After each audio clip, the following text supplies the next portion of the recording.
ওই ইসমাইল ভাই, এখানে দুইটা ক্রিমিনাল, তুমি ওদের সাথে পারবা না, এখান থেকে চলে যাও।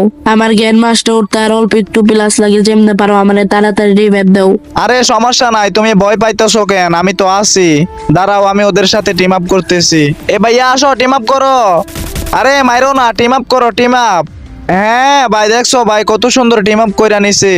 তো ভাই আমি তো জানতাম ভাই ওরা যে টিম আপ করবে, কারণ ভাই প্লেয়ার দেখলে বোঝা যায়। তো গাইস আমার টিমমেট কিন্তু ভাই অনেক ভয় পাইছিল, কারণ ভাই ওর নাকি ভাই গ্র্যান্ড মাস্টার উঠতে আরেকটু প্লাস লাগে। তো যাই হোক ভাইয়া, তোমাদেরকে অনেক অনেক ধন্যবাদ। আর গাইস আমার বড় অ্যাকাউন্টটা মনে হয় অতি তাড়াতাড়ি ব্যান হয়ে যাবে। আগে তো মনে করেন ভাই অ্যাকাউন্ট ওয়ার্নিং ছিল, আর এখন দিছে ভাই অ্যাকাউন্ট ব্যান ওয়ার্নিং। তার মানে এটার দ্বারা হয়তো বোঝাইতেছে ভাই অ্যাকাউন্টটা হয়তো ব্যান হয়ে যাবে। তো আমার ভালোবাসার মানুষ যারা আছো, এটা হচ্ছে আমার একটা নতুন অ্যাকাউন্ট, তোমরা ভাই বেশি বেশি ফলো করে দাও। আর যদি পারো ভাই বেশি বেশি রিপোস্ট কপি লিঙ্ক করে দাও। আর ভাই না পারলে তো ভাই আর জোর করতে পারি না। তো যাই হোক, সবাই ভালো থাকবেন আর আমার জন্য দোয়া করবেন। আল্লাহ হাফেজ।